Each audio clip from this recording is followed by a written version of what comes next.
अभी तक आपने इस चैनल को सब्सक्राइब नहीं किया है तो सब्सक्राइब कर दीजिए और बेल आइकन को प्रेस कर दीजिए, जिससे इस चैनल पर प्रस्तुत होने वाली पुराण की बात और कथाएं आप तक पहुंचती रहे। आयुवृद्धिकरी औषधि के सेवन की विधि। श्रीहरि ने कहा, हे शिव, हे वृषभध्वज, हे रुद्र, यदि मनुष्य हस्तिकर्ण पलाश के पत्तों का चूर्ण करके 100 पल की मात्रा में इस चूर्ण को दूध के साथ मिलाकर लगातार 7 दिनों तक प्रयोग करे तो यह वेद विद्या विशारद, सिंह के समान पराक्रमी, पद्मराग के समान कांतियुक्त तथा 100 वर्ष की आयु में भी 16 वर्ष का नवयुवक बन सकता है, किंतु सतत दुग्धपान करना अत्यावश्यक है।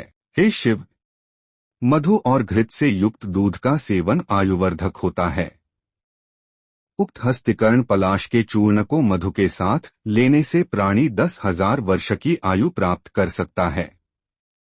यह योग मनुष्य को वेद वेदांग का ज्ञाता और प्रमदाजनों का प्रिय बनाने में समर्थ है। इस चूर्ण का सेवन दही के साथ करने से शरीर वज्र के समान शक्ति संपन्न हो जाता है। केशर से युक्त इस चूर्ण का प्रयोग करने से मनुष्य 1000 वर्ष की आयु प्राप्त करता है। यदि मनुष्य इस चूर्ण को कांजी के साथ मिलाकर खाता है तो केशों की सफेदी और त्वचा की झुर्रियों से रहित होकर 100 वर्ष तक वृद्धावस्था से रहित दिव्य शरीर प्राप्त करता है। हे वृषभध्वज, त्रिफला चूर्ण के साथ मधु का सेवन नेत्र ज्योति को बढ़ाता है। घी के साथ इस चूर्ण को खाने से अंधा व्यक्ति भी देख सकता है। भैंस के दूध में मिलाकर तैयार किया गया इस चूर्ण का लेप प्राणी के श्वेत बालों को काला बना देता है।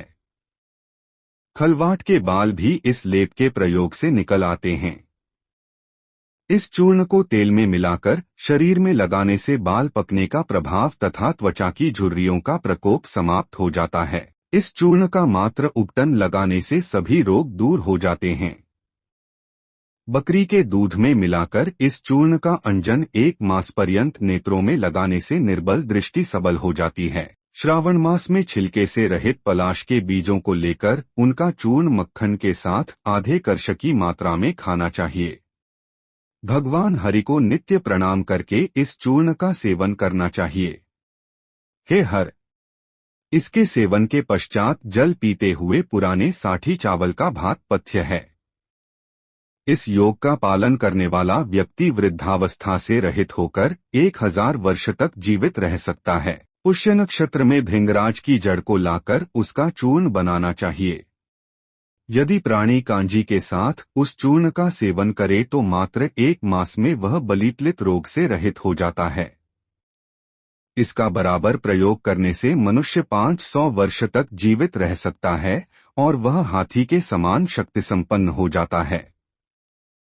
हे रुद्र, पुष्य नक्षत्र में ही इस औषधि का प्रयोग करने पर प्राणी श्रुतिधर अर्थात वेद वेदांग का ज्ञाता बन जाता है।